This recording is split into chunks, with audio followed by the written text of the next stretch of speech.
Opa, fomos derrubados. Fomos derrubados aqui simplesmente porque o Zé Ramalho cantou Vida de Gado. Né, Alexandra? Olha só. Ada. O Gustavo. O que você acha disso, Gustavo? Gustavo, o que você acha disso? A gente canta ao vivo, eu e você, ô, vida de gado, povo marcado, povo feliz. Acho que derrubaram a gente, Gustavo. Vamos lá.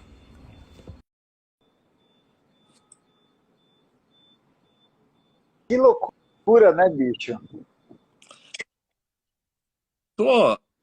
Você acha que isso foi direito autoral do Zé Ramalho? Acho que não, viu? Alguém incomodado de ser Ah, chamado de faz gado. parte, né? É, a questão é que a ferida dói. Mas é isso, né? Acho que essa queda aí da rede social mostra bem para que serve uma narrativa histórica, né? Mas, enfim, a gente pode conversar mais disso ao longo da live. Ó, a Fê, minha querida, entrou aí, eu vou dizer que eu estava cantando Ô, vida de gado. E aí cortaram a gente. Mas agora a gente recomeça. Gustavo, eu estava falando que você é um cara Né? brilhante. Eu adoro assistir o seu canal, dou muita risada, aprendo para chuchu, porque você tem essa pegada da gaiofa também, né? De provocar. E você é o seguinte, deixa eu entender, você é professor, historiador, e agora eu vou te provocar. O que quer dizer educador popular? O que quer dizer esse termo que você Esse cunhou termo, aí? na verdade, eu peguei emprestado de um outro grande camarada meu, o Jones Manuel, que recentemente esteve aí até na Globo News, em uma entrevista. E eu acho que educador popular, eu pelo menos me vejo em algum sentido podendo contribuir com a formação política e ideológica aí do pessoal que me acompanha nas redes sociais, né, através da lente do marxismo-leninismo. E acho que nesse sentido a ideia até do que você falou de ter galhofa, adorei esse termo, de ser meio galhofa é justamente tentar provocar através de uma mesmo de uma incitação um pouco ao absurdo, né? E principalmente instrumentalizar as pessoas para que elas possam debater, né? Porque eu acho que isso é uma coisa que acomete muita gente, né? Ali na hora da discussão, de uma conversa mais acesa, dá um piripaque do Chaves e a pessoa, bom, mas e aí, né? E eu acho que o meu trabalho como educador popular está em dar, de certa maneira, essa instrumentalização e essa lapidação. Escuta, quantos seguidores você está Agora, eu tô agora? com 39.700 e bolinha. Eu acho que essa semana vai passar 40. Pô, invejável. Ó, invejável. Você está com 40 mil, eu estou com 23 mil, humilde. Humilde não, Mas gigante. quando você fala que você é Gigante. educador, ah, quando você fala que você é educador popular, você não olha. Opa, você está aí. Você não olha para aquela moça que nós gregos chamávamos de Avenus Calipígia, porque ela tem uma belíssima derrière que tem 3 milhões de seguidores e fala, pô, a outra que faz comercial de negligê, ninguém faz mais isso, né? Comercial de sabe lá o que, peça ainda, e tem 5 milhões de seguidores. Aí você fala, cara, eu tô batendo em ferro frio, batendo na parede. Quem está ouvindo a Olha, eu gente? acho que é super comum a gente ver esse tipo de pessoa, né? Acho que, especialmente dentro do contexto social que a gente vive, muito banhado pela indústria cultural, né? E sem muito uma alternativa de estruturação de um programa cultural público, a tendência é que realmente o mundo das mercadorias, né, do fetichismo barato, no sentido do fetichismo da mercadoria, né, seja muito mais atraente, claro, né. E aí acho que é um trabalho árduo mesmo, né. Eu acho que desde 91, desde o fim do socialismo real, e a gente vê esse grande contra-ataque ideológico e cultural do Ocidente, é um trabalho de formiga e um trabalho muito difícil, né? Você, nós dois sabemos bem disso. especialmente pensando que o algoritmo ele não é neutro, né? Ele tem lado, ele tem programador, ele tem interesse geopolítico, e o interesse geopolítico de quem o programa não é fazer com que esses projetos vinguem, né? Justamente porque eles são contra-hegemônicos. Mas acho que nem tento me medir tanto pelo que eu vejo por aí, assim, sabe? Porque acho que isso dá um panorama um pouco distorcido, assim, da realidade. Porque, bom, eu vejo o meu caso, por exemplo. Eu ficava muito matutando, assim, pô, o que eu preciso fazer para ter mais seguidores, né? Gerava uma ansiedade de produção absurda, assim. E aí, num dado momento, conversando com vários colegas meus, a gente fui chegando à conclusão que, bom, o número de pessoas que tá vindo porque quer estar aqui, né? Eu não tenho uma propaganda, eu não tenho um produto, eu não estou na capa de nada, entende? Então, eu acho que é uma interação muito orgânica e, por isso, muito, muito forte, né? Eu acho que uma coisa é você ter 5 milhões de seguidores, por exemplo, e a sua vida se transformar numa mercadoria, né, de marketing, de propaganda, e outra coisa é você ter 20, 25, 30, 40 mil pessoas que te seguem e falam, pô, eu quero ouvir o que essa pessoa tem a dizer. Né? Não, não é só vê-la como um produto ou a sua vida como um produto, mas compartilhar, né? Mesmo a gente poder construir alguma coisa. Pô, e é isso, né? É que as dimensões das redes sociais não permitem com que a gente veja isso.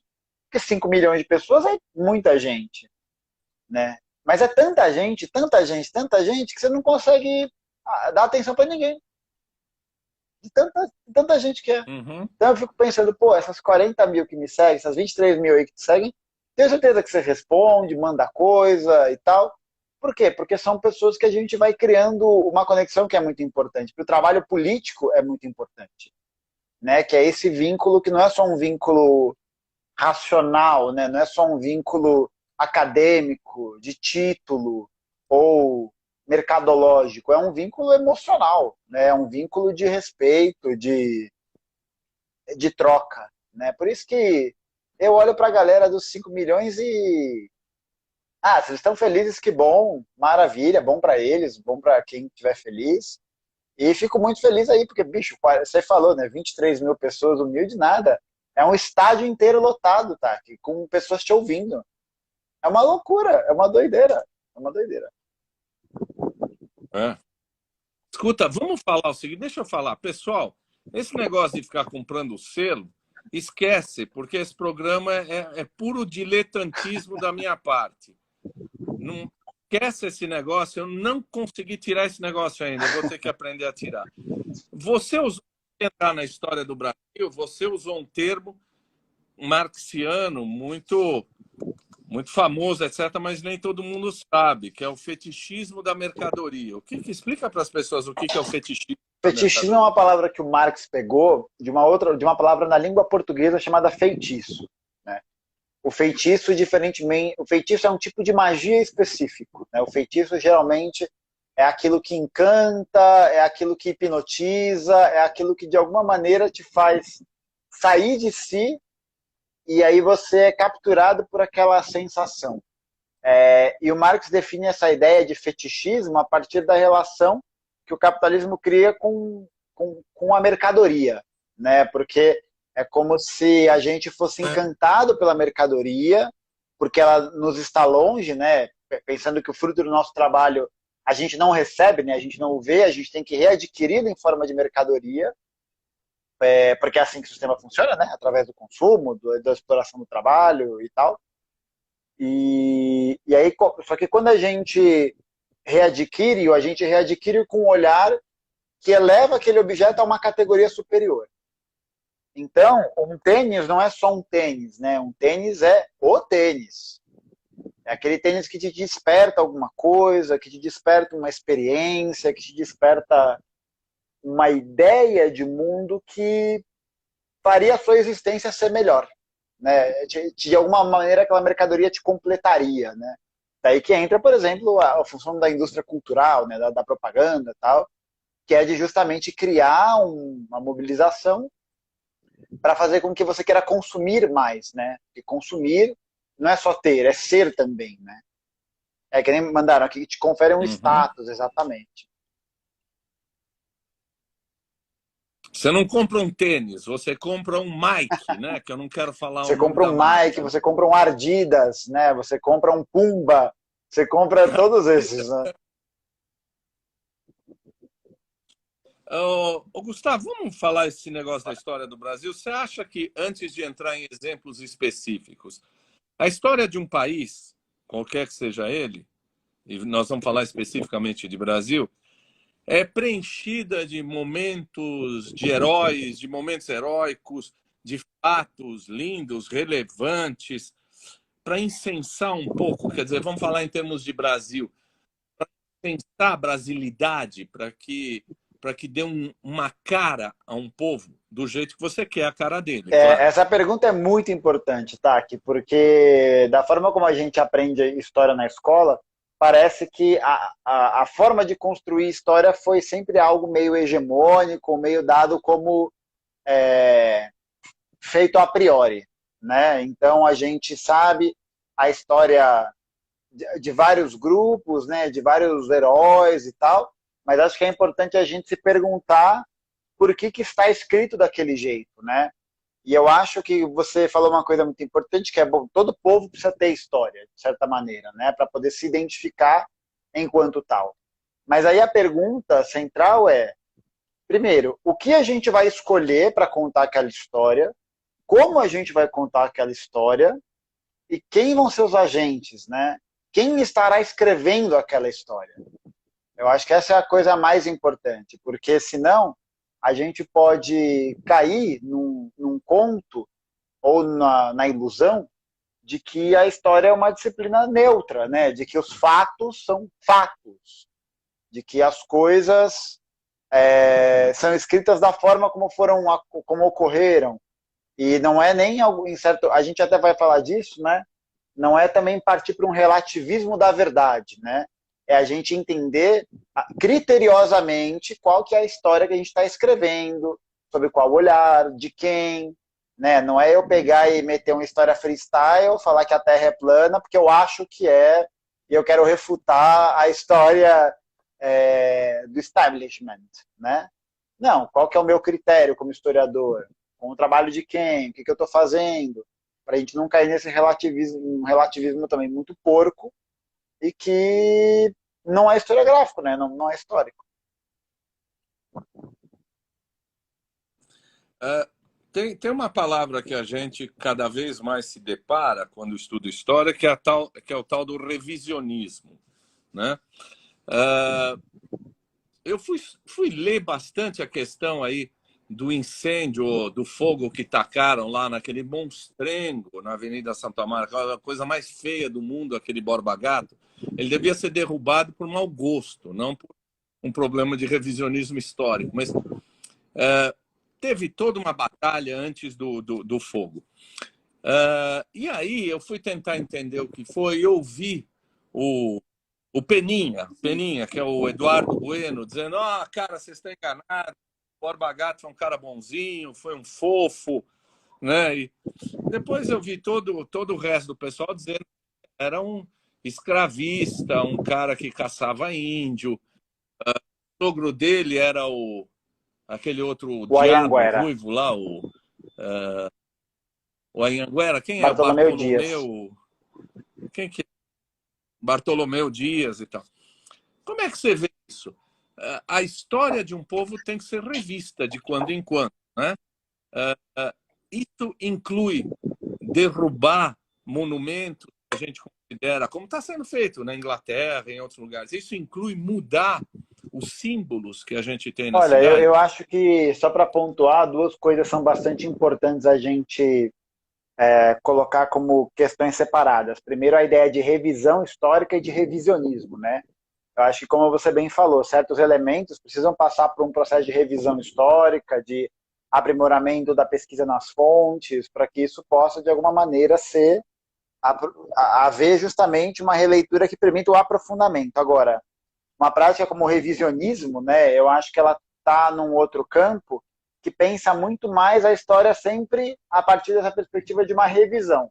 como se a revisão fosse um mecanismo que deva sempre ser exercido. Entende? Então, eu acho que no caso do que a gente vê hoje, por exemplo, o revisionismo é o que se faz sobre a história do Partido Nazista e todos os males que ele causou para a humanidade. E hoje as pessoas relativizam, falam que não é bem assim. Isso é revisionismo porque parte de uma ideia da desconstrução daquilo que é historicamente hegemônico, né? Então passa um pouco por isso. E no caso, eu acho que, né, vou até pegar o Titio Marx para falar, se tiver gente aí que não gosta de comunista na live, eu peço desculpas. Mas é isso aí, a imortal essência do proletariado é irrefutável. O próprio tio Marx fala, né, que os homens fazem a sua história, mas não a fazem como querem, porque eles estão constantemente sob a ação do presente e do passado. Isso é a primeira parte. Inclusive, até tem esse livro aqui, o 18, é que ele está longe, mas eu tenho aqui o 18 de Brumário, de Luiz Bonaparte.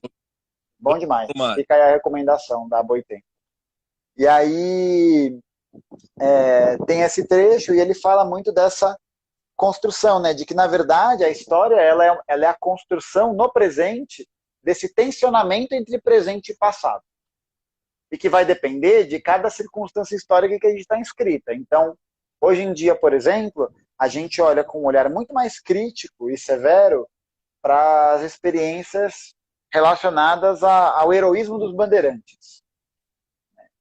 E por que isso acontece? Não é que isso apareceu do nada, né? De que de repente a galera estava sentada comendo pipoca, vendo Chaves, e aí pensou, pô, acho que eu vou rever a história aqui. Né? Pô, tô fazendo nada, mó calor, domingo 3 da tarde, vou rever a história. Não é isso, né?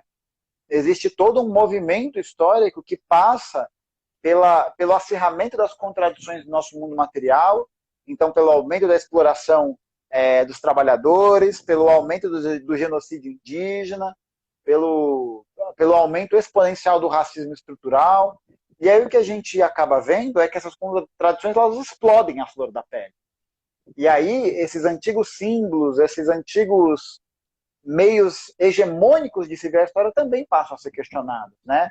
Então, bandeirante, né? Tem bandeirante na bandeira de São Paulo, na de São Bernardo, tem estátua aqui, estátua dali, tem nome, rodovia, tem tudo. Mas a quem os bandeirantes serviram como heróis? E principalmente, por que acho que essa é a pergunta crucial. Por que a história deles está no nosso presente? Por que o nosso presente se interessa em saber a história deles? Não porque eles são atuais, né? Para a gente também não imobilizar aquele saber como um saber pétreo, né? No passado. Mas por que o nosso presente quer saber dele? Por que fazem homenagem para esses caras? Tem algum motivo. Senão eles não seriam escolhidos para serem homenageados. E quem são essas pessoas, né? Quem os homenageia? Quem gera verba para fazer esse tipo de obra? Porque tudo isso tem um interesse por trás, né? Com certeza não é uma liderança indígena que vai defender a estátua de um bandeirante na cidade de São Paulo. Por quê? Porque o bandeirante, para o modelo de colonização europeu médio, né? Porque o bandeirante a gente pode considerar que ele era mameluco, né? A grande maioria deles era mestiço de indígena, era filho de indígena com colonizadores portugueses. Inclusive andavam a pé, não falavam português, andavam descalço, quer dizer, andar a pé, né? Eles andavam descalço, não falavam português, viviam sujos de perrapados, enfim. E aí a quem interessa, né, vislumbrar essa história do bandeirante como um herói? Por que tem tantos monumentos? E aí, nesse caso, eu acho que a tendência natural do movimento histórico é de justamente questionar esses monumentos, questionar esses pedaços de história. Aí a pessoa vai me dizer, não, que horror, derrubar a estátua, não, isso é um negócio terrível. O máximo que eu acho que daria para ser feito é se esse tipo de objeto fosse colocado em um museu como exposição. Acho que essa seria a decisão meio termo. Eu acho que tem que derrubar mesmo, é isso aí. Não tem muita conversa. Porque é isso, né? Como a história tem esse movimento, ela funciona através desse motor, né, que expõe as contradições. Se a gente vive numa sociedade que as contradições estão pegando mais, então mais carestia, mais morte, mais racismo, mais tudo, esse mecanismo ideológico da história ele para de operar, sabe? Ele para de funcionar de maneira Uhum. lisa. E aí o movimento natural da história é esse. Enfim, acho que é um lance meio terror jacobino, assim, mas é algo que faz todo sentido pro tempo que a gente está, ainda mais pro tempo que a gente está vivendo. Gustavo, tem alguém que entrou aqui, eu vou perguntar o seguinte: Patrícia Campos Melo, você é a Patrícia Campos Melo mesmo? Você escreveu A Máquina do Ódio? Se você for a Patrícia Campos Melo, pelo amor de Deus, escreve para esse pobre psiquiatra. Quero te entrevistar aqui no meu canal antes que o Gustavo se aproveite da sua entrada. Eu acho que o Bandeirante é uma coisa muito associada à imagem do paulista, né?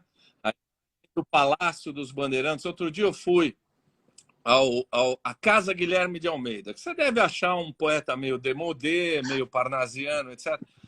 Mas toda a poética dele é glorificando São Paulo, né? Aquela coisa, bandeira das 13 lanças, bandeira das 13 listras, são 13 lanças de guerra cercando o chão dos paulistas.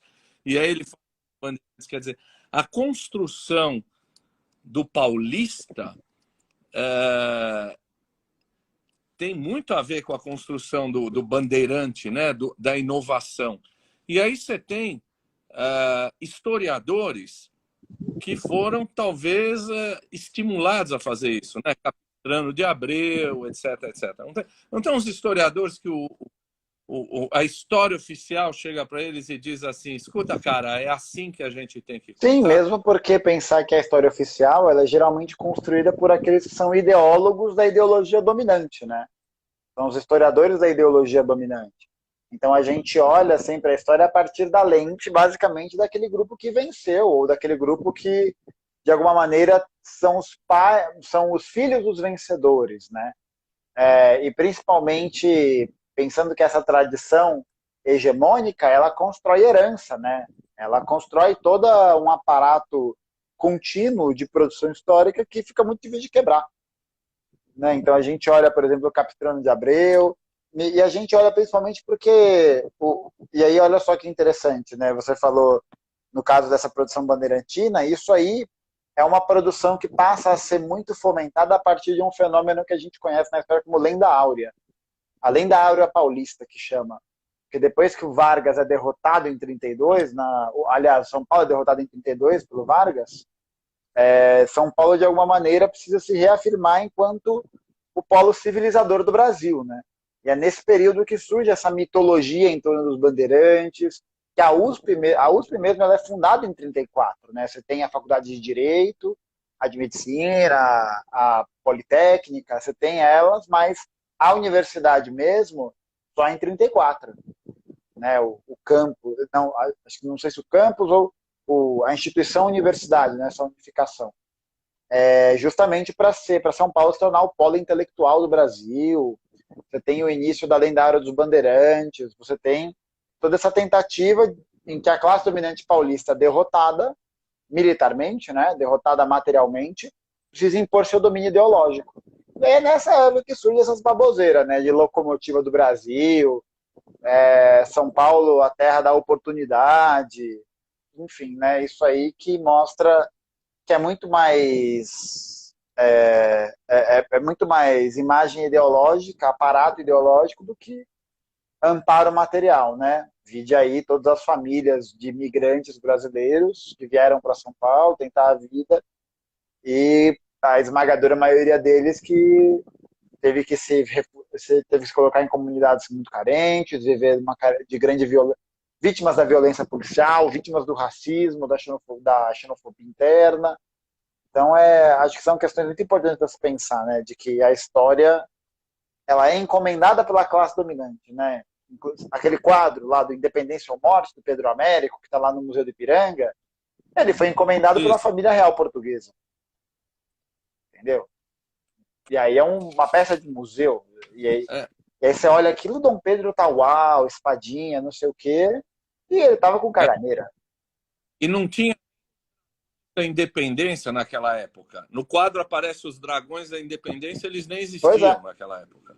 E não é à toa, né, que a família real vai pedir um quadro para produzir uma imagem histórica de que o Dom Pedro ele declarou a independência, que ele era um grande herói, né, de que ele é quase um mártir, né? Se não era um mártir, ele não morreu.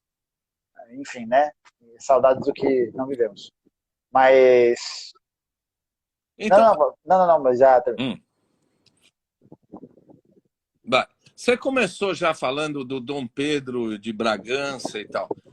Tem um outro episódio. Bom, vamos falar em independência. Tem o dia do Fico, né? O dia do Fico, 9 de janeiro, que todo mundo diz ele foi um herói que resistiu à ordem de voltar para Portugal. A independência é uma coisa patriótica antes de existir pátria. O que a gente deveria saber desse momento histórico, do dia do Fico, depois da independência brasileira? O que não nos é contado? São muitas coisas, né? Eu acho que vale a pena a gente olhar com certa desconfiança para eventos que são muito marcantes e que, de certa maneira, reforçam uma narrativa muito hegemônica. Ou seja, que a gente aprende desde que a gente é picutucho. Então, por exemplo, o dia do Fico, né? Tem toda essa mitologia de que o Dom Pedro estava lá e ele rasgou a carta, quando, na verdade, o que aconteceu foi que já existia uma aliança formada entre Dom Pedro e as elites nacionais, né? Porque estavam visando a independência brasileira, mas existia principalmente um desejo absolutista e centralizador do Dom Pedro, né? Não é que ele recusou as cartas porque ele queria um Brasil livre, né? Porque ele queria a nação livre. Ele rasgou as cartas porque a autoridade real dele foi questionada, né? O que é bem diferente, né? Ele basicamente era uma criança mimada que ficou bravinho porque o pai mandou ele voltar, ele não quis voltar, e aí ele, com apoio e para as elites nacionais também era interessante que ele ficasse, né? Porque trazia um certo ar de legitimidade ter um monarca, o filho do monarca no Brasil. E aí esse dia passa por essa romantização, né? Esse ano foi o bicentenário do dia do Fico, fiz até uma postagem sobre isso, especificando isso e tal. Mas esse é um dos elementos. Ou deixa eu pensar, por exemplo, né? Acho que outro evento muito marcante, que até a gente já conversou sobre isso, que foi o processo de abolição da escravidão, né? Da escravatura. Deixa eu só explorar ainda a independência, depois a gente vai para a escravatura. Tá? Uma coisa que eu já ouvi gente falando no meu curso, era ginásio na época, né? A independência dos Estados Unidos foi sangrenta. O Brasil não. O Brasil é um país pacífico, não derramou uma gota de sangue na independência. Mas teve a Conjuração Baiana, teve no Maranhão, no Piauí, quer dizer, a independência brasileira pipocou guerras para aqui e para lá, não foi? Sim, existem os próprios conflitos de algumas regiões do Brasil que não queriam se tornar independentes, com a Bahia, por exemplo. A Bahia tinha desejos de se manter próximo ao Reino de Portugal. Mesmo porque pensar que são as elites portuguesas que viviam no Brasil davam mais benefícios para as elites baianas do que as elites do Sudeste dariam, por exemplo, né? Então é tudo um grande jogo de interesse. Acho que a gente percebe que existe a contação de uma história que tenta, até de certa maneira, domesticar, né? Eu acho que os Estados Unidos têm uma parada muito desenvolvida dentro do patriotismo deles, que é essa ideia da guerra, né? Dessa ideia da independência que nasce a partir do conflito, que é uma coisa que pega muito eles, né? Tem até um livro muito bom da Mariane Junqueira, chamado Nação e Nacionalismo, a Formação dos Estados Unidos da América. É um livro bem introdutório, bem interessante sobre o tema, para quem se interessar. E, na verdade, não, né? Você tem conflito, você tem algumas outras iniciativas, mas acho que a elite brasileira, né? Elite, leia-se os latifundiários e as famílias que estão ainda no poder político nacional, até hoje. O grande medo delas é de que, na verdade, o Brasil se tornasse um segundo Haiti, né? Porque o Brasil tinha muitos escravos, uma população escrava, uma coisa avassaladora, né? Então, esses movimentos populares que começavam a apresentar um certo corpo social tinham que ser rapidamente reprimidos, né? Tinham que ser rapidamente oprimidos para que não desse nenhum tipo de problema assim. Inclusive, o Florestan Fernandes tem um termo muito interessante que ele diz que o Brasil vive em permanente contra-revolução. Que é isso que você falou, a gente tem vários movimentos sociais, populares, de várias origens, lugares e diferentes, e que passam por repressões físicas, ideológicas, materiais brutais, né? Brutais, brutais. A gente vê a guerra, enfim, tem muitos exemplos, né? Guerra dos Cabanos, Canudos e tal. Antes de chegar na abolição, deixa eu ir numa ordem histórica. Tem um outro fato no Brasil que foi a Guerra do Paraguai. A Guerra do Paraguai já foi pintada pela historiografia oficial como uma grande guerra heróica. Já foi pintada também como um genocídio paraguaio posteriormente, né? Como é que qual é a leitura hoje da Guerra do Paraguai? Como é que a gente deve ler? O que Olha, acho que a gente aconteceu? pode entender a Guerra do Paraguai principalmente como um evento histórico fruto das ações do imperialismo brasileiro na América do Sul. Né? Acho que, principalmente ali na Bacia do Prata, acho que entender que existiam interesses das classes dominantes de cada lugar que eram bastante divergentes e que vai acabar levando o Brasil para dentro do conflito. Né? Lembrar que o Brasil é o grande interventor da Bacia do Prata nesse período, enfim, aliado a partidos muito tradicionais, como o Partido Blanco, lá no Uruguai, ao Partido Unitarista na Argentina. E acho que a leitura que tem que se fazer, centralmente, é essa, que é um fruto desse imperialismo à la brasileira, que acontece na região da Bacia do Prata. E até certamente, acho que no primeiro ano a gente pode considerar uma guerra. Depois é basicamente uma campanha de ocupação e no final da guerra, principalmente, uma grande campanha de extermínio, né, que é tocada, né, o Duque de Caxias sai do comando do Exército Brasileiro, porque Solano Lopes já havia sido derrotado, e o Dom Pedro II coloca o genro dele, o Conde d'Eu, para poder assumir as tropas, e o Conde d'Eu comanda um verdadeiro genocídio dentro do Paraguai, que é uma coisa sem precedentes, né? Tem vários eventos, tem a Batalha dos Meninos, que chama, que é uma das batalhas que só vai criança paraguaia contra o Exército Brasileiro, e o Exército Brasileiro mata todo mundo. Assim, é selvageria, assim, é um negócio muito pesado, né? Mas pega mal, né? Da mesma maneira como pega mal para os estadunidenses falarem que o processo de desbravamento do Oeste não foi desbravamento, né? Tinha gente morando ali, tinham sociedades inteiras, culturas inteiras, que eles simplesmente entraram e mataram todo mundo, e quem não quis se curvar teve que ir para reservas fora de seus territórios ancestrais, como tem aqui no Brasil também, né? Então, acho que ver e questionar muito esse ponto heróico, né? Como nos Estados Unidos ainda, sobre o cowboy, o desbravador, né? Tudo isso que gira em torno de uma mitologia historiográfica, né? No caso do Brasil, o Conde é isso, né? O Dom Pedro II, um amante das artes, o imperador da cultura, e blá blá blá, blá blá blá. E aí, na prática, na realpolitik, um líder, um escravocrata, né? Um latifundiário, um homem que empreendeu uma campanha de extermínio contra um povo inteiro, porque queria, né? Porque estava afim. Então, acho que é importante a gente fazer esse balanço. Olha, a Ilana escreve algo, Ilana, eu não entendi, você pode nos esclarecer. Meus queridos, o que falta ao Brasil boas histórias, são boas histórias a serem contadas. É muito importante saber contar as histórias. É isso, quer dizer, o que o Gustavo está fazendo agora é uma releitura histórica, é isso? É a história que faz sentido, não sei se é isso.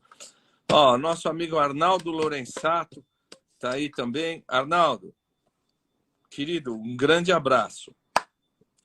Escuta, outra coisa que é assim, é insensada, é a princesa Isabel, a Redentora, né? Aquela história de que ela libertou os escravos. E a gente sabe que a coisa já estava estabelecida, que no estado de São Paulo já tinha aqueles caifases, Uhum. né? Caifás. invadindo fazenda, libertando escravo. Quer dizer, a maior parte dos escravos já caminhavam, já estava liberto, né?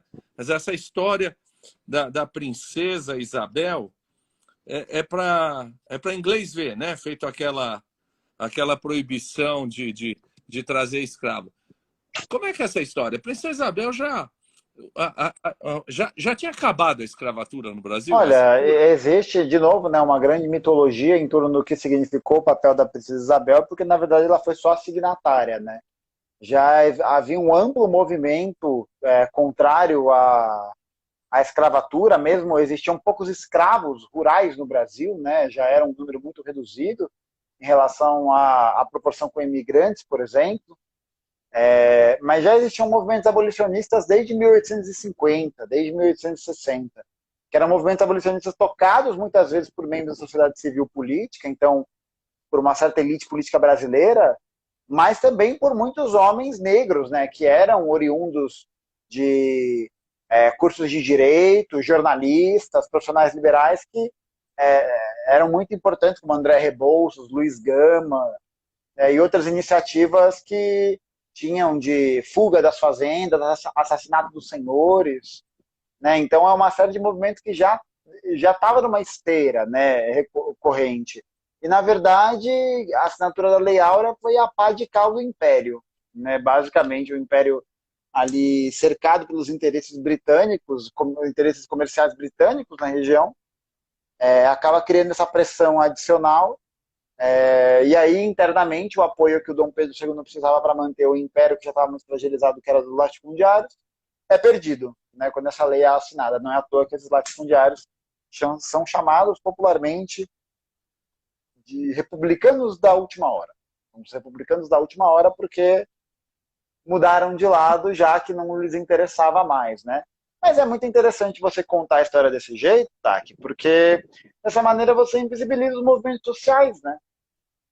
Da mesma forma como é bonito você virar e falar. Outro dia eu estava vendo um vídeo daquele idiota do Kim Kataguiri e eu me dou a licença poética para chamá-lo assim, tá? Gentil, né? Você foi gentil agora. Minimalista Não, você foi eu tô aqui agora, né? tentando. Né, é o family friendly, é um horário family friendly ainda, então não dá para ir para o Tá bate-papo. certo.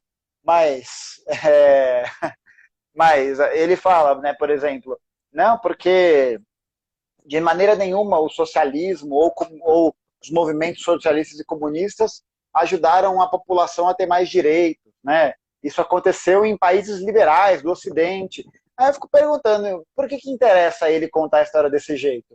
Porque você tira totalmente de protagonismo que os movimentos que existiram durante toda a história, feministas, movimentos antirracistas, movimentos sindicais, trabalhadores, políticos, eles que fizeram a pressão para que essas mudanças pudessem acontecer, né? Não estava lá o Churchill bonitão, né, com a sua cara de bulldog francês, aí ele um belo dia virou e pensou, pô, eu acho que eu vou dar cidadania aqui para os indianos, né? Eu acho que eu vou libertar umas colônias, acho que vou dar voto para as mulheres, né? Como se essas lutas tivessem sido arquitetadas, como se o fato de algumas dessas lutas terem acontecido num Estado democrático de direito, é que ele chama Império Colonial de Estado Democrático, né? Então já tem essa questão, né? Mas como se esses movimentos tivessem sido aceitos pelos Estados democráticos de direito. O movimento feminista era criminalizado, movimentos sindicais também eram criminalizados, movimentos antirracistas não se fala, né? Esses Estados democráticos de direitos aí do Ocidente que falam mal da União Soviética, mas que enforcavam um negro em árvore, né? Em pleno século XX. E aí tem todo o interesse em pintar desse jeito, né? Porque, pô, imagina você falar que um movimento antirracista teve influência social, popular, comunista, pega muito mal para a classe dominante, né? Pega muito mal. E aí não é à toa que a gente vê que esses discursos vão sendo reapropriados por essa classe dominante, né? Então ela tenta ali ganhar corações e mentes contando meia verdade, né? Contando metade da história. Então falando que Luiz Gama era um pensador, ou dando mais estrela para pensadores liberais, né? Luiz Gama era um pensador importante, lutador e tal, mas não falava que ele era a favor de assassinar senhores de terra quando necessário. Não vai falar isso. Ou não vai falar que ele advogou de graça, ou não vai falar desses movimentos mais radicalizados. Porque isso não é interessante, né? Eu acho que a história do Brasil, não só do Brasil, mas do mundo todo, né? Acho que ela pode ser contada nessa lente mais crítica.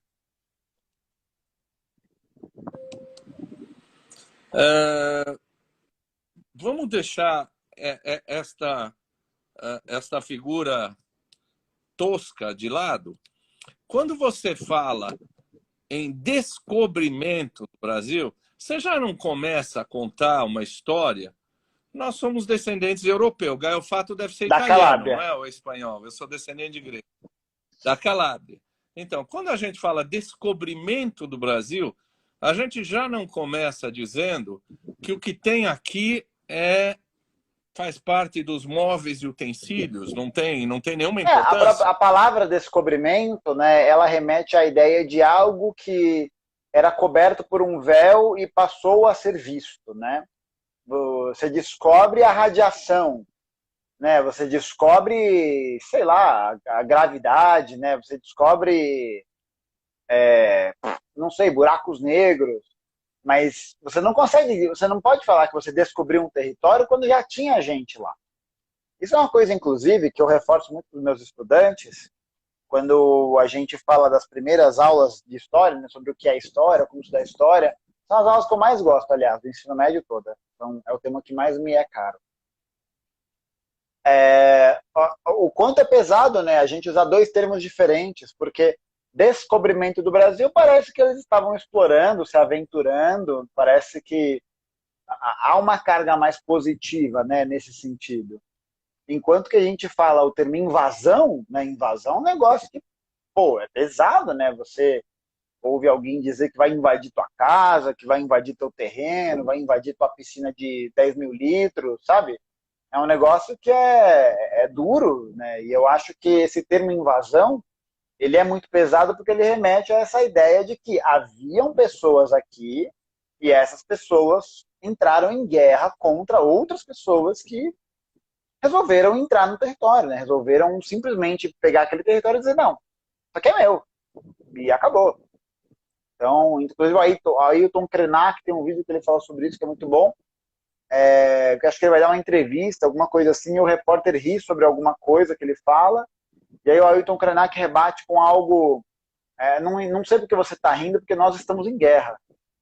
Né? Porque é isso, né? Esse processo de invasão é uma guerra que perdura até os dias de hoje.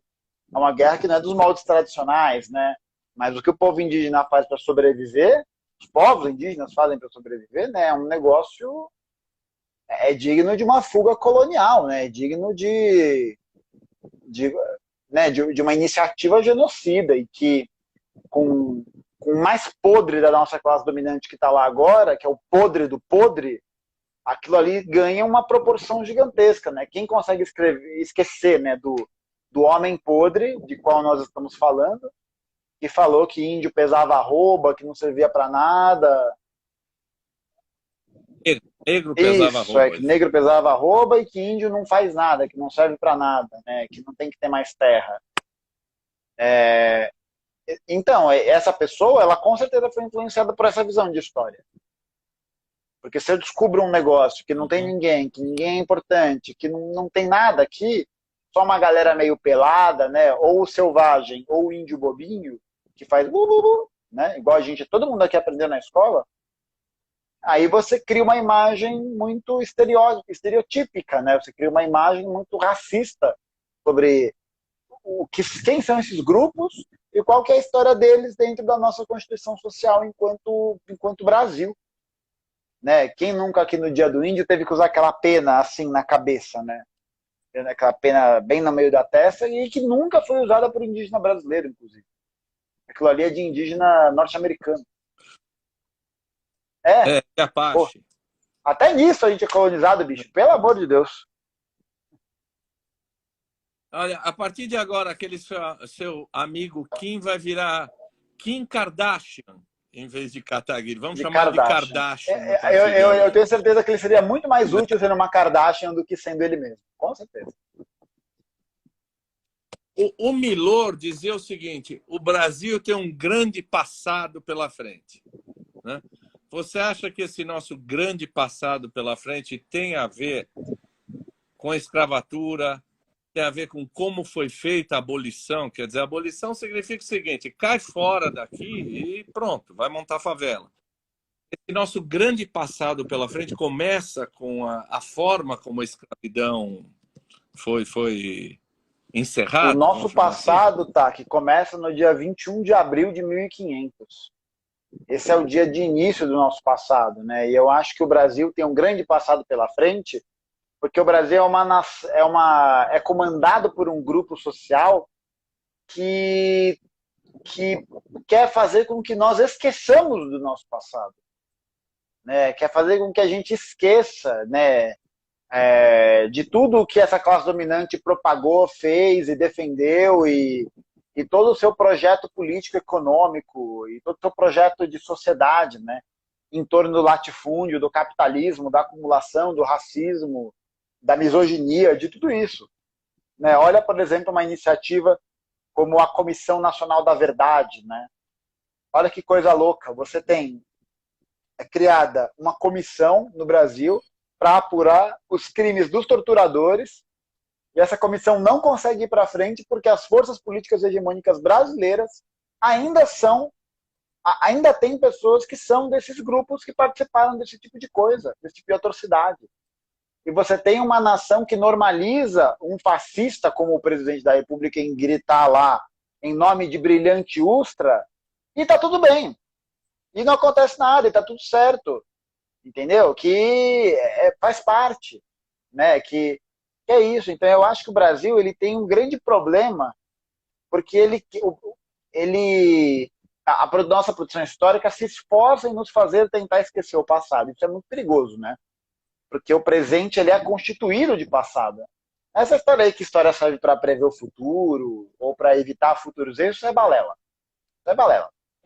Isso é Claro, claro. Não educa... Aquela história de que quem não conhece o passado tende a repeti-lo é bobagem, né? Não tem essa história, não tem moral. Não. A grande questão é que, né, se eu vir e falo, quem tem que conhecer, quem conhece a história não tende a repeti-la, né? Pô, mas que história que eu vou conhecer? Entende? Qual história que eu vou conhecer? Uhum. Porque se eu conhecer uma história que eu olhe com uma perspectiva mais crítica, com um olhar diferenciado, talvez eu queira mudar o meu presente. Sabe? E aí eu acho que a gente percebe o quanto existe ainda de uma coisa meio traumática, né? Bem freudiana, né? Uma coisa bem de algum recalque que aparece, né? De algo que não foi resolvido. Que no caso mais recente brasileiro, com certeza é a ditadura civil empresarial militar, né? Civil empresarial militar que a gente tem aqui, né? Que é que tudo que aconteceu, tudo isso que foi encerrado com um grande aperto de mão entre cavalheiros, né? Então você tem essas questões que não são resolvidas, que não são postas no debate e que são fomentadas para esquecer, ó. Para não falar que eu nunca te dei nada, vamos apostar um fardinho de cerveja ou uma garrafa de vinho para falar que o próximo projeto de esquecimento da história do Brasil vai ser da pandemia. Daqui a 5 anos, ninguém vai lembrar dos agentes da pandemia no Brasil. Ninguém.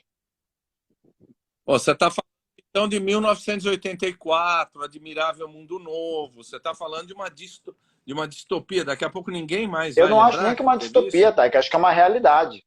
Eu acho que a gente já está vivendo essa realidade, porque ela não é um futuro longínquo. Ela é o agora. É só a gente olhar o tanto de movimento que o governo Bolsonaro, mas não só o governo Bolsonaro, né? Os governos da Terceira Via, do PSDB e até do governo do PT, em certa instância, como eles se mobilizam para poder promover um grande pacto de esquecimento nacional. Né? Para não falar, por exemplo, agora que... Por exemplo, né? Para não falar que eu falo mal só de um ano. Esse grande pacto de esquecimento nacional que vai acontecer sob o governo Bolsonaro, todos os seus agentes, mas também o pacto de esquecimento que uma parte da cúpula petista tem criado para poder esconder o fato de que o PT se aliou com os golpistas que estão com as pessoas que deram o golpe neles. De novo. Em nome do quê? Da conciliação do governo com essas pessoas? Dessas pessoas que mal e mal soltaram um auxílio emergencial de R$ 600 e viram o número de mortos de fome, de Covid, de tantas doenças triplicar, duplicar, sei lá. É em nome do quê esse tipo de aliança? É claro que também preciso pensar, né, que num curto prazo não há muito o que ser feito, né? Essa até é uma coisa que a gente já conversou outras vezes, né, que a construção da militância política é uma coisa que demanda tempo, né, que demanda participação, que demanda sacrifício, né, e que é um trabalho de formiga, igual é aqui na página, que a gente falou no começo, né?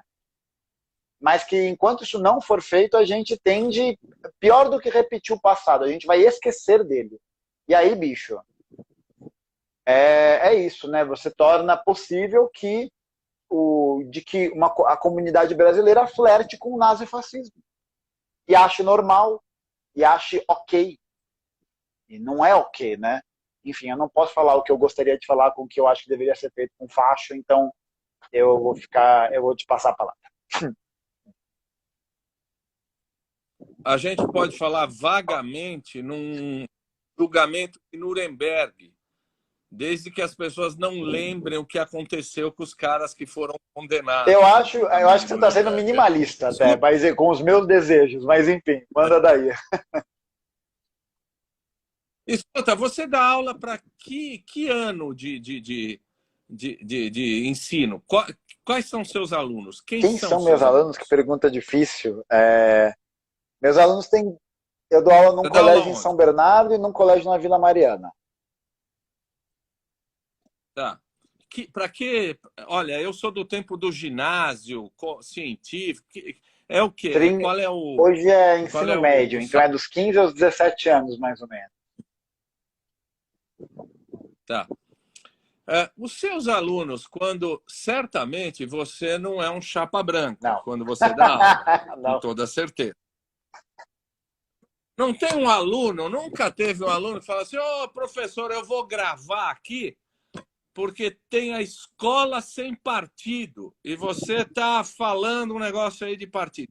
Você já teve um pentelho que fez isso alguma vez? Sendo bem sincero, não. Não. Não. Porque eu acho que existe esse campo da desconfiança que é criado, de certa maneira, quando há uma posição muito, muito definida de uma autoridade que se põe como autoridade não pelo reconhecimento, mas porque de alguma maneira quer ser reconhecida como, mesmo que ela não mereça, entre aspas, né? Então, vários já me indagaram, né, sobre questões de política, sobre Bolsonaro e tal, e eu discuto com eles numa boa. Eu converso, né? Eu vou tentando fazer perguntas bem socrático, né? E vou bem maêutico, exatamente. Eu vou puxando por aí. Porque aí a ideia central é de que se vá percebendo que aquele pensamento ali está muito mal construído e baseado em muitas premissas, em muitas idealizações, né? E sempre deixa esse espaço aberto. Então, acho que por eu ter priorizado essa ideia de deixar um espaço aberto, eu acho que eles se sentem num ambiente, de certa forma, seguro. Então, eles podem falar, né? Eles podem dizer o que eles acham, eles podem comentar as coisas, eles podem participar, né? Eu acho que essa é uma coisa. A única coisa que eu gosto é que a Hannah Arendt escreveu, aquela agente da CIA. A única coisa que eu gosto que ela escreveu, que é sobre educação, né? Que eu acho que ela fala que é um momento de um ambiente que é para a construção de algo, né? Para a construção de algo que é público. E é nesse ambiente que a gente constrói o que a gente quer para o mundo público. E aí é claro que a escola vai ser o lugar precarizado, subfinanciado, com muita violência, com muita opressão, com muitos problemas, né? Porque a quem interessa a construção do espaço público? E qual espaço público a gente está falando? Né? Porque é um espaço público que é ocupado por filhos da classe trabalhadora, negros, periféricos, eles não podem ter uma ideia de construir um espaço público que seja deles. Por quê? Porque eles são a esmagadora maioria do Brasil. Eles precisam estar num lugar de opressão, de violência, de morte, de carestia. Então, eu acho que criar esse passo é algo importante, né? E eu já fui confrontado por pais bolsonaristas. E eu me divirto, tá? Que eu me divirto horrores, porque a pessoa começa a falar comigo, só falta o papel alumínio na cabeça, né? Aí começa a falar e eu falo, ó, você quer discutir? Então você vai ler um texto. Ah, não, então não vou discutir. Acabou, não vou discutir com quem não leu, com quem não preparou, e bora, e deixa falar, porque tem alguns casos que é causa perdida, ou muito esforço, mas demanda dos dois lados, né? Não adianta só eu ter a razão, entre aspas, né? Eu ir lá, falar, tal, e o pai tá irredutível, da mesma forma que o contrário também não serve, né? Então, e aí é isso, né? Gastar energia fazendo esse cálculo do que vale a pena, do que não vale a pena. E aprender isso me ajudou muito, me ajudou demais. Quem conhece a revista, eu estava ouvindo e lendo hoje, a Carta Capital tem um podcast que ela pergunta assim, por que o seu tio continua sendo bolsonarista? E aí ela tenta explicar por que o seu tio, logicamente não o seu, o meu sim, continua sendo o seu sim. Eu vi você falando, bom, ó, já acabou nosso tempo, mas se você me der mais uns 10 minutos de lambuja... 10, 15, 20, vamos né? embora. Eu não sei se você viu, eu não vi, não sei. Aliás, História Cabeluda, vale a pena todo mundo que está seguindo aqui dar uma olhada. Como é que é o nome daquele filme do Leonardo DiCaprio, Não Olhe para Cima? Eu vi você fazer uma crítica do filme. Eu não sei se você viu Marighella também. O que você viu nesses... Você viu esses dois filmes? O que você acha? A sua crítica do Não Olhe para Cima, não é? Tá muito legal. Quer falar um pouco o que você achou desses filmes? Eu vou começar pelo mais simples, que é o Marighella. Marighella tem várias... É que eu não conheço a fundo a história do camarada Marighella, né? Então, eu vi muitas análises de outros camaradas, historiadores, que estudam a história dele, e visivelmente houveram muitos aspectos que foram invisibilizados, né? O fato da união dele com o PCB, tem muitas coisas ali que ficaram muito... Talvez um revisionismo histórico para tornar a figura dele mais próxima dessa esquerda Butantã, sabe? Dessa esquerda meio moema, assim, que acha bonito a coisa de pegar em armas, mas, opa, comunismo? Peraí, entendeu? Uma coisa meio mártir, assim.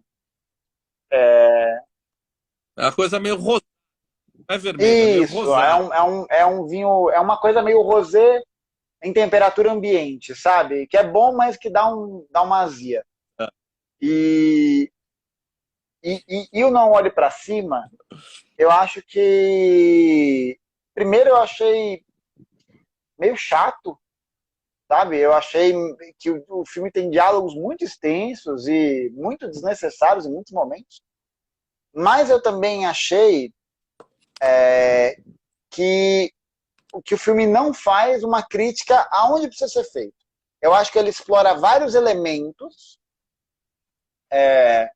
subjetivos do capitalismo. Então ele fala do bilionário, ele fala do cientista que sobe a cabeça, ele fala da burrice estadunidense, mas eu acho que ele não fala que toda aquela desgraça que eles estão vivendo ali, ela vai ser causada única e exclusivamente pela forma como o capitalismo estadunidense está se desenvolvendo, que produz aquele tipo de imbecilização, que produz mesmo aquela sociedade voltada às mercadorias.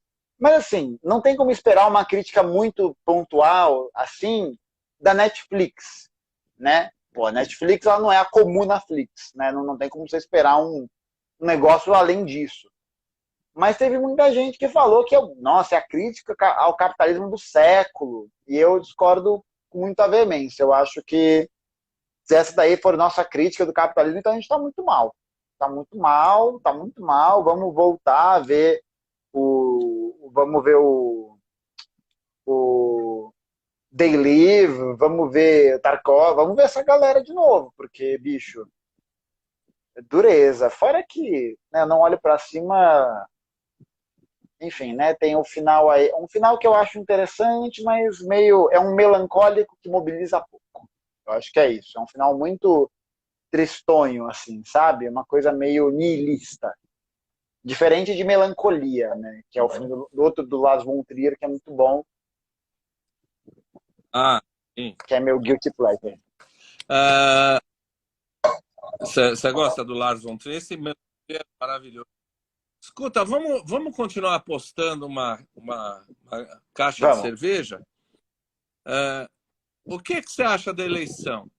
Você está apostando que esse nefasto vai ser derrotado? Olha, eu acho que o tempo para isso ter sido construído, né, o tempo base ali, ele, ele passou de certa maneira. Né? Eu acho que as mobilizações populares que a gente teve no ano passado foram um momento que a popularidade do Bolsonaro mais caiu, e aí cabia às grandes lideranças populares, sindicais e políticas manterem esse movimento ativo. Não mantiveram porque não é do interesse da política institucional em mobilizar esse tipo de organização. Né? Então, o que eu acho é que, olha, pessoalmente, eu acho que é muito difícil haver uma virada, mas eu acho que está muito no clima do já ganhou. Muito, muito, muito, muito mesmo. Porque isso é muito perigoso, porque faz com que a gente subestime a capacidade do adversário. E aí a gente sabe qual que é toda a máquina política, econômica e propagandística que existe por trás do Bolsonaro e de toda a sua estrutura. Então, por isso que a mobilização política ela não pode ser feita de 4 em 4 anos, como querem vários dirigentes da Frente Ampla, da social-democracia, do social-liberalismo brasileiro. Né? Essa mobilização ela é popular e permanente. Dentro das associações de bairro, dos sindicatos, dos coletivos, dos movimentos sociais, dos partidos, de tudo isso. Né? Então eu acho que, mesmo que a gente vença, né, enfim, né, vença, entre aspas, né, com um governo petista ainda mais conciliador, essa avaliação que eu faço, né? Sou péssimo de previsão do futuro, mas vamos lá. Um governo ainda mais conciliador, ainda mais aberto aos interesses do grande capital, e se a gente depender disso, a gente está lascado. Né? Porque aí dali a 4, 8 anos, a gente vai ter as contradições do capitalismo, a crise de novo mordendo a gente, e se a gente não politizar radicalmente toda a classe trabalhadora, a gente está fudido. Porque eles vão querer mudança. E no final é isso, né? O Bolsonaro, ele discursivamente, ele sabe que na prática não, né? Mas discursivamente ele representava, ele bradava isso, né? Eu vou mudar isso daí. Eu vou tirar todo mundo do STF, vou fazer tudo isso, blá, blá, blá. Por quê? Porque, convenhamos aqui. O STF é um aparato democrático. É eleição indireta, é vitalício, é indicação. Não é um órgão democrático, não é um órgão popular. É um órgão que serve ao Estado democrático de direito da burguesia brasileira. E ponto. Agora, é isso, né? Eles se tornaram a segurança do Estado de Direito. Gustavo, de uma maneira tática, não sei se estratégica, o inimigo do meu inimigo é meu amigo. Nesse momento, acho que o STF é nosso amigo. Eu diria que ele não é meu amigo, ele é um aliado tático. Mas, assim, importante enxergar os limites que essa instituição tem. Porque, no final, é isso, né? O brasileiro, o trabalhador que está ali na correria, vê toda a desgraça, que recebe na internet, no Zap Zap, todas as coisas, ele percebe, é isso, né? Ele percebe que tem algo errado. Ele percebe que tem alguma coisa que não está encaixando. que é aquilo que a gente começou lá no começo, né? São as contradições da história que estão aparecendo. É a pobreza, é a carestia, ele não consegue mais comprar as coisas, ele está endividado. E aí a gente tem duas alternativas. Ou a gente corre para uma solução encabeçada por um membro da burguesia brasileira, que é o Bolsonaro, o Paulo Guedes, ou o Geraldo Alckmin, ou mesmo lideranças mais progressistas, ou a gente começa a pensar num plano de construção para uma política popular de esquerda radical. Porque senão, daqui a 8 anos, vai ter outro Bolsonaro.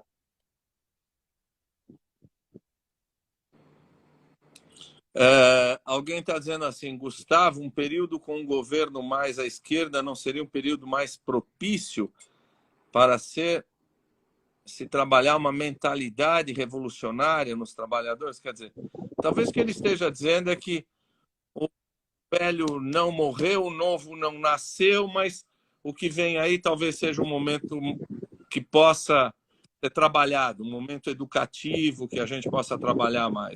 Eu acho que, na verdade, eu discordo. Eu acho que é no governo de tendência de esquerda que fica mais difícil construir a educação revolucionária. Fica mais difícil por um motivo bastante simples, né? As contradições não estão pegando tanto. Entende? Uhum. Então, não vai ter mais tanta pobreza. Não vai mais ter tanta carestia. Talvez, né? Não sabe. Mas hoje em dia, a gente vê o crescimento astronômico do PCB, da UP, de organizações radicais, justamente porque o governo Bolsonaro é um governo da pura contradição, né? É o ministro do meio ambiente falando que vai derrubar árvore, sabe? É o presidente falando que vai atirar nas pessoas. E é o Paulo Guedes falando que a economia vai muito bem, obrigado. E gente morando na rua em barraca. Então é um momento que as contradições estão ali, sabe? Só falta dar um tapa na cara da pessoa e falar, tá aqui, na tua frente, na tua frente.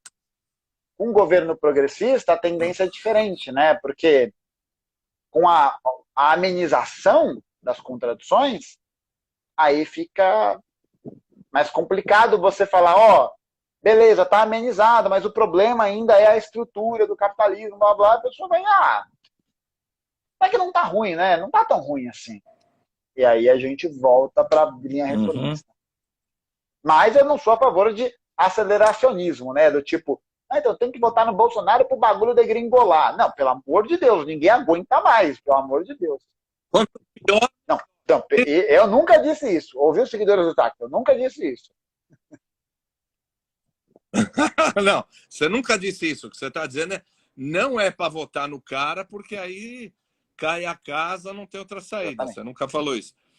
Pessoal, tem um monte de gente escrevendo para o Gustavo, sensacional.